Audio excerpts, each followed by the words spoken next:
कहानी की शुरुआत में हमें दो लड़कियों को दिखाया जाता है जिनका नाम हंटर और बैकी था। ये दोनों लड़कियां 2000 फीट ऊंचे एक टावर पर फंसी हुई थी। इनके फोन्स में नेटवर्क भी नहीं था, इसलिए वो दोनों किसी को कॉल करके मदद भी नहीं मांग सकती थी। इससे भी बुरी बात ये थी कि ये टावर एक रेगिस्तान के बीचों बीच था, इसलिए आसपास किसी का उन्हें देख पाना भी मुश्किल था। और तो और अगर इन दोनों में से कोई नींद लेने की कोशिश करती तो गिद्ध इनके पास आकर इनके मांस को खाने लगते। अब ये लड़कियां इस टावर पर कैसे फंसी और क्या ये इस टावर से बच पाई या मारी गई, चलिए देखते हैं हमारी आज की इस कहानी में। तो कहानी की शुरुआत में बैकी अपने हस्बैंड डैन और अपनी सबसे अच्छी दोस्त हंटर के साथ माउंटेन क्लाइंबिंग कर रही थी। तभी डैन को एक छोटी सी केव दिखती है जिसमें वो अपनी ग्रिप बनाने के लिए उसमें हाथ डाल देता है, लेकिन अचानक ही उस केव में से एक पंछी बाहर निकलता है जिसकी वजह से डैन अपना बैलेंस खो देता है और नीचे गिरने लगता है, लेकिन सेफ्टी वायर से बंधा होने की वजह से वो बच जाता है। यहाँ पर डैन माउंटेन को पकड़ने की कोशिश करता है। हंटर और बैकी उसकी मदद करने के लिए उसके पास आ ही रही थी कि तभी डैन की सेफ्टी वायर टूट जाती है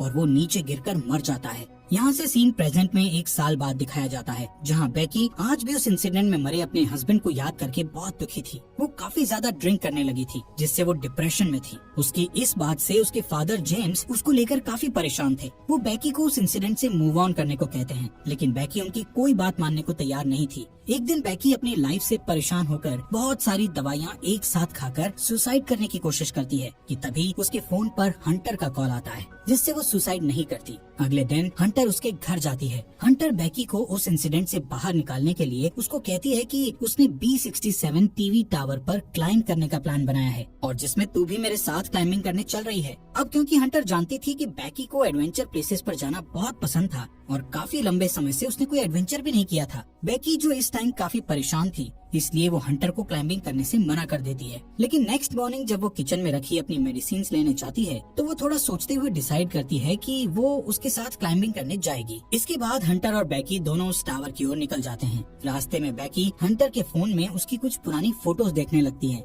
जैसे ही वो स्क्रॉल करते हुए आगे और फोटोज देखती है तो हंटर की एक फोटो में वो नोटिस करती है कि हंटर के कंधे पर एक लड़के का हाथ था। बैकी हंटर से उस लड़के के बारे में पूछती है, लेकिन हंटर उसे कुछ भी बताने से मना कर देती है। तभी यहाँ बैकी के फोन पर उसके फादर का कॉल आता है, लेकिन वो कॉल पिक नहीं करती। काफी देर ड्राइव करने के बाद वो एक होटल में रात गुजारने के लिए रुकते हैं। डिनर करते वक्त बैकी को पता चलता है कि हंटर अब एक यूट्यूब व्लॉगर है और यूट्यूब रेवेन्यू से ही वो अपनी ट्रैवलिंग का खर्च उठाती है। इसी दौरान बैकी की नजर विंडो के बाहर उस टीवी टावर पर पड़ती है जहाँ पर वो दोनों जा रही थी। हंटर बैकी को बताती है कि ये टावर यूनाइटेड स्टेट का चौथा सबसे ऊंचा टावर है। नेक्स्ट मॉर्निंग बैकी और हंटर अपनी कार में बैठकर अपना सफर जारी रखती हैं। यहाँ पर हंटर ड्राइविंग करते करते ही अपनी यूट्यूब चैनल के लिए व्लॉग बनाने लगती है, जिसमें वो अपने व्यूअर्स को बताती है कि वो अपनी बेस्ट फ्रेंड के साथ उस टीवी टावर पर चढ़ने वाली है। इसके बाद फाइनली वो दोनों उस टीवी टावर के पास पहुंच जाती हैं, जहां उन्हें गेट पर एक डेंजर साइन के साथ ताला लगा हुआ मिलता है। यहाँ से वो दोनों गाड़ी को छोड़कर पैदल ही आगे जाने लगती हैं। रास्ते में उन्हें कुछ गिद्ध एक मरे हुए जानवर को खाते हुए दिखाई देते हैं। हंटर इस चीज को भी अपने व्लॉग में रिकॉर्ड कर लेती है और उस मरे हुए जानवर की फोटो क्लिक करके अपने इंस्टाग्राम अकाउंट पर पोस्ट कर देती है, जिस पर उसे बहुत जल्द ही काफी लाइक्स मिल गए थे। कुछ देर बाद वो टावर तक पहुंच जाते हैं। यहाँ पर हंटर अपना व्लॉग बनाना बंद कर देती है। वहीं बैकी टावर की ऊंचाई देखकर डरने लगती है और उसे लगता है कि वो ये नहीं कर पाएगी, क्योंकि डैन के साथ हुए इंसिडेंट के बाद उसने कभी इतनी ऊंचाई का सामना नहीं किया था। लेकिन हंटर उसे उसका डर दूर करने के लिए कहती है, जिसके बाद हंटर सेफ्टी रोप को उसकी कमर से बांधकर टावर के ऊपर चढ़ना शुरू कर देती है। ये पूरा टावर काफी पुराना हो चुका था, जिस पर बुरी तरह से जंग लगी हुई थी। इस टावर की सीढ़ियाँ हिल रही थी और नट बोल्ट भी काफी लूज हो चुके थे। यहाँ पर ये दोनों काफी ऊपर तक चढ़ चुकी थी कि तभी बैकी के हाथ से सीढ़ी का एक पुराना हिस्सा टूटकर नीचे गिर जाता है, जिससे बैकी थोड़ा डर जाती है, लेकिन वो हिम्मत करके फिर से उस टावर के ऊपर चढ़ने लगती है। ऐसे ही धीरे धीरे वो आधे टावर तक पहुंच जाती है, यानी 1000 फीट ऊपर, जहाँ से शहर काफी छोटा दिखाई दे रहा था। ये दोनों यहाँ पर कुछ देर आराम करती हैं और पानी पीने के बाद फिर से क्लाइंबिंग करने लगती हैं। थोड़ी देर बाद वो 1800 फीट ऊपर पहुँच चुकी थी और अब उन्हें सिर्फ 200 फीट ही ऊपर चढ़ना था। बैकी इतना ऊपर चढ़कर काफी डरने लगती है, क्योंकि वहाँ हवा बहुत तेज चल रही थी और सीढ़ियाँ भी काफी पुरानी होने की वजह से हिल रही थी। वो हंटर से कहती है कि अब उन्हें वापस नीचे जाना चाहिए, लेकिन हंटर उसे बोलती है कि अब इतनी ऊपर आकर उन्हें हार नहीं माननी चाहिए। जिसके बाद वो वापस से ऊपर चढ़ने लगती हैं। यहाँ से टावर के ऊपर चढ़ने का रास्ता काफी खतरनाक था। रास्ते में लगी कुछ डिस्क को हंटर ने काफी आसानी से पार कर लिया था और अब वो बेकी को भी उन्हें पार करने में मदद कर रही थी। अब जैसे जैसे वो ऊंचाई पर जा रही थी वैसे वैसे हवा का प्रेशर भी बढ़ता चला जा रहा था, जिससे बेकी और ज्यादा डर रही थी। इसी बीच सीढ़ी के पुराने नट बोल्ट एक एक करके अपने आप निकलने लगते हैं, लेकिन इस बात से अनजान वो दोनों ऊपर चढ़ना जारी रखती हैं और फाइनली वो दोनों टावर के टॉप पर पहुंच जाती हैं,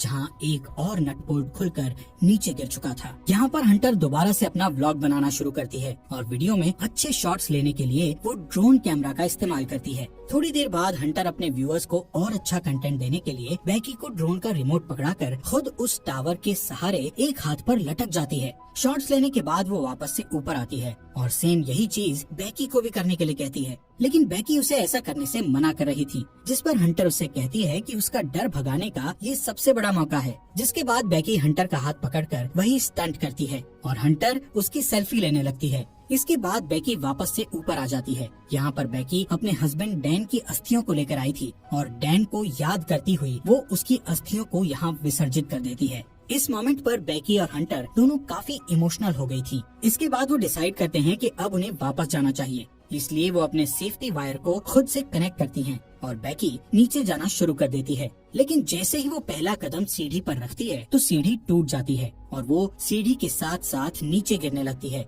लेकिन हंटर किसी तरह उसे पकड़कर वापस ऊपर खींच लेती है। यहाँ पर बेकी मौत के मुंह से बचकर आई थी, जिससे वो जोर जोर से डर के मारे रोने लगती है और अचानक दोनों हंसती हैं। नीचे देखने पर उन्हें पता चलता है कि अब उनके नीचे उतरने के लिए कोई सीढ़ी ही नहीं है। वो दोनों अपने अपने फोन को चेक करती है, लेकिन उनके फोन में कोई नेटवर्क नहीं था और उनका बैग भी नीचे टावर डिस्क पर गिर चुका था, जिसमें उनके खाने पीने का सामान था। यहाँ ऊपर टावर पर उन्हें एक इमरजेंसी बॉक्स दिखता है, जिसे खोलने पर उन्हें एक दूरबीन और एक फ्लेयर गन मिलती है, लेकिन ये दोनों चीजें उनके किसी काम की नहीं थी। ये सब देखकर बेकी हंटर पर भड़क जाती है। हंटर उसे ये कहते हुए शांत करने की कोशिश करती है कि हो सकता है सीढ़ियों के नीचे गिरने की आवाज सुनकर कोई उनकी मदद करने आए और इसलिए अब हम दोनों को बस थोड़ी देर इंतजार करना होगा जब तक कि कोई आ नहीं जाता। तभी हंटर नोटिस करती है कि पिछली बार सीढ़ियों के गिरने की वजह से बेकी के पैर पर चोट लगी थी और अब उस चोट से ब्लड बाहर आ रहा था। यहाँ पर हंटर बेकी की चोट पर अपनी शर्ट बांध देती है। कुछ समय बाद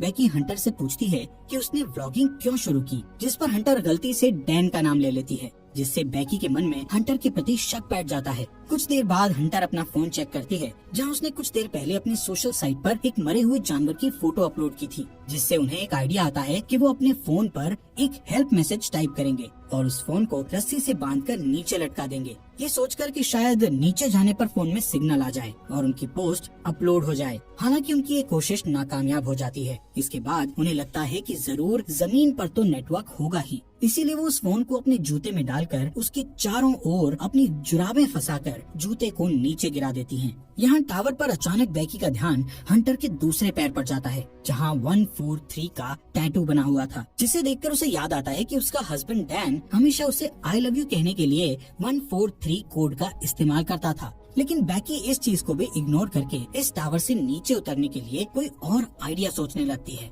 थोड़ी देर बाद उन दोनों को दूरबीन से नीचे जमीन पर टावर के पास से गुजर रहा एक आदमी और उसका डॉग दिखाई देते हैं, जिससे वो उस आदमी से मदद के लिए चिल्लाने लगती है, लेकिन इतनी ऊंचाई होने के कारण उनकी आवाज नीचे नहीं जाती। यहाँ नीचे हम देखते हैं कि हंटर ने जो फोन जूते में डालकर नीचे फेंका था वो पूरी तरह से टूट चुका था और अब उनका ये प्लान भी फेल हो चुका था। वो आदमी वहाँ से जाने लगता है। ये देखकर बेकी हेल्प के लिए चिल्लाते हुए अपने दोनों जूते उस आदमी पर नीचे फेंक देती है, ताकि उस आदमी का ध्यान ऊपर की ओर उन पर आ जाए, लेकिन वो आदमी ये नोटिस नहीं करता क्योंकि वो किसी से कॉल पर बात कर रहा था। इसके बाद बेकी वो फ्लेयर गन चलाने लगती है, लेकिन हंटर उसे ये कहते हुए फ्लेयर गन चलाने से मना कर देती है कि अभी दिन का समय है, इसलिए किसी को भी फ्लेयर गन का पता नहीं चलेगा। इसी दौरान वो दो और आदमियों को वहाँ थोड़ी दूर नोटिस करती हैं, जो यहाँ पार्टी करने के लिए आए थे। उन्हें देखकर वो दोनों डिसाइड करती हैं कि थोड़ा अंधेरा होने पर वो इस फ्लेयर गन का इस्तेमाल करेंगी, ताकि वो लोग उन्हें नोटिस कर सकें। कुछ देर बाद रात हो जाती है और बैकी फ्लेयर गन का इस्तेमाल करती है,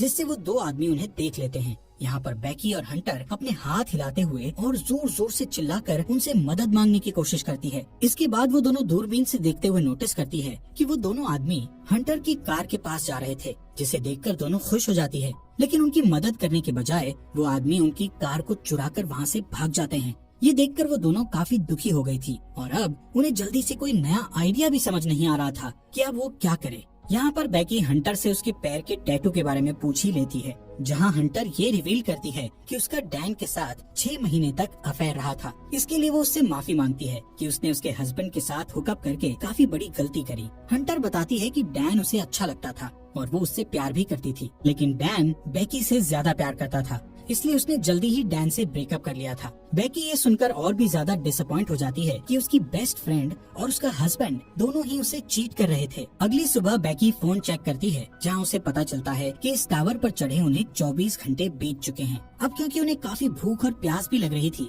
इसलिए हंटर डिसाइड करती है कि वो नीचे डिस्क पे जाके अपने बैग को लेकर आएगी, जिसके लिए वो सेफ्टी रोप को टावर से बांधकर नीचे उतरने लगती है। लेकिन डिस्क से थोड़ी दूर पर वो रस्सी छोटी पड़ जाती है, जिससे हंटर उस बैग तक नहीं पहुंच पाती। अब उसके पास कोई और चारा नहीं था, इसलिए हंटर अपने साथ बड़ी रस्सी खोलकर उस पर लटककर जंप लेते हुए डिस्क पर कूद जाती है। वो बैग को उठाकर उसमें से पानी की बोतल निकालकर पीने लगती है। इसके बाद वो अपनी सेल्फी स्टिक की मदद से बैग को रस्सी से लटका देती है और खुद भी कूदकर उस रस्सी को पकड़ लेती है। तभी बैकी उसे ऊपर खींचना शुरू करती है। यहाँ पर हंटर भी ऊपर चढ़ने लगती है और वो बस ऊपर पहुँचने ही वाली थी कि तभी उसके हाथ से रस्सी फिसल जाती है, जिससे वो तेजी से नीचे गिरने लगती है। ये देखकर बैकी की धड़कन एकदम से तेज हो गई थी, क्योंकि अपने हस्बैंड को खोने के बाद अब वो अपनी बेस्ट फ्रेंड को नहीं खोना चाहती थी। लेकिन जैसे ही बैकी डरी हुई नीचे देखती है तो हंटर उसे रस्सी पर लटकी हुई दिखती है। हालांकि हंटर के हाथों में काफी चोट लग गई थी, इसलिए बैकी अपनी पूरी ताकत लगाकर हंटर को टावर के ऊपर खींच लेती है। थोड़ी देर बाद बैकी एक हेल्प नोट लिखकर ड्रोन में फंसा देती है और ड्रोन के सहारे पास के होटल तक पहुंचने की कोशिश करती है। लेकिन ड्रोन में बैटरी कम होने की वजह से वो ज्यादा दूर नहीं जा सकता था, इसलिए वो उसे वापस अपनी ओर ले आती है। यहाँ अब फिर से वो दोनों टावर पर हेल्पलेस थी। रात में बैकी को एक भयानक सपना आता है, जिसमें वो देखती है हंटर की उस टावर पर ही मौत हो गई और गिद्ध हंटर के शरीर को खा रहे हैं। इससे वो डरी हुई उठती है और तब उसे पता चलता है कि ये बस एक बुरा सपना था। नेक्स्ट मॉर्निंग बैकी के दिमाग में एक आइडिया आता है कि वो टावर के ऊपर लगी लाइट से ड्रोन को चार्ज कर सकती है। इसके बाद वो टावर के पोल पर चढ़कर जैसे ही ड्रोन चार्जर को प्लग में लगाती है तो वो देखती है कि वो प्लग काफी लूज था, इसलिए बैकी को ऊपर लटके हुए ही उस चार्जर को पकड़े रखना पड़ता है जब तक कि ड्रोन की बैटरी फुल चार्ज नहीं हो जाती। काफी टाइम से उस पोल को पकड़े रहने की वजह से बैकी के हाथ धीरे धीरे करके सुन्न पड़ने लगे थे और इससे भी बुरी बात ये थी कि अब यहाँ पर काफी सारे गिद्ध आकर उस पर अटैक भी कर रहे थे, जिससे बैकी के हाथों से बैग नीचे गिर जाता है। थोड़ी देर बाद वो ड्रोन की बैटरी फुल चार्ज हो जाती है, जिससे बैकी नीचे आ जाती है। इसके बाद वो ड्रोन को होटल तक पहुँचाने की कोशिश करती है, लेकिन जब वो ड्रोन होटल तक पहुँचने ही वाला था तो उसकी टक्कर एक ट्रक से हो जाती है, जिससे वो बिल्कुल टूट गया था और उनको ड्रोन कैमरा से भी कुछ दिखाई नहीं दे रहा था। ये देखकर वो दोनों और भी ज्यादा डर गई थी, क्योंकि अब उनके पास बचने का कोई भी ऑप्शन नहीं था। वो थकी हारी उस टावर पर हार मानकर बैठ जाती है। शाम के समय वहाँ तूफान बनने लगे थे, जिससे उनका जिंदा रहना और भी मुश्किल हो गया था। यहाँ पर बैकी को बहुत तेज नींद भी आ रही थी, इसलिए वो वहीं सोने लगती है, लेकिन हंटर उसको सोने से मना करती है, क्योंकि उनके सोते ही गिद्ध फिर से उन पर हमला करने लगते। बैकी हंटर से उसका दूसरा जूता भी मांगती है, ताकि इस बार वो उसमें अपना फोन डालकर नीचे फेंक सके। हंटर उससे कहती है कि मेरा जूता तो नीचे डिस्क पर ही गिरा हुआ है। यहाँ से कहानी में एक बड़ा ट्विस्ट आता है और हमें पता चलता है कि जब हंटर नीचे डिस्क पर कूदी थी तो उसी टाइम डिस्क पर गिरने से उसकी मौत हो गई थी और उसके बाद से बैकी अकेले ही सरवाइव कर रही थी। बैकी को हेलुसिनेशन होने लगे थे, जिसमें वो हंटर की प्रेजेंस को इमेजिन कर रही थी। रात में बैकी तूफान में सरवाइव करने के बाद अपने फादर के लिए एक वीडियो मैसेज रिकॉर्ड करती है, जिसमें वो बताती है कि वो वापस घर आना चाहती है। वहीं दूसरी ओर उसके फादर जेम्स भी उसको लेकर बहुत परेशान थे। अगले दिन जब बैकी इस टावर पर सोई हुई थी तब एक गिद्ध आकर बैकी की चोट पर से उसका मांस खाने लगता है, लेकिन अब क्योंकि बैकी को काफी भूख लग रही थी इसलिए वो उस गिद्ध को जोर से पकड़कर टावर के मेटल से उसे जान से मारकर खाने लगती है, जिससे उसमें थोड़ी जान आती है और वो रस्सी के सहारे नीचे डिस्क पर उतरती है, जहाँ हंटर की डेड बॉडी पड़ी थी। इसके बाद वो अपने डैड जेम्स को मैसेज करती है कि वो इस टावर पर फंसी हुई है और अपने फोन को हंटर के जूते में डाल देती है, लेकिन इस बार वो उस जूते को हंटर की डेड बॉडी में घुसाकर उसकी डेड बॉडी को नीचे फेंक देती है। इसके बाद रात में उसके फादर जेम्स को बेकी का मैसेज मिलता है और वो जल्दी से पुलिस को कॉल करके वहाँ टावर तक पहुँचता है। अब जैसे ही वो उस टावर तक पहुँचता है तो देखता है कि पुलिस एक डेड बॉडी को कवर कर रही थी। ये देखकर उसे लगता है कि ये उसकी बेटी बेकी की डेड बॉडी है जो जिंदा नहीं बच पाई।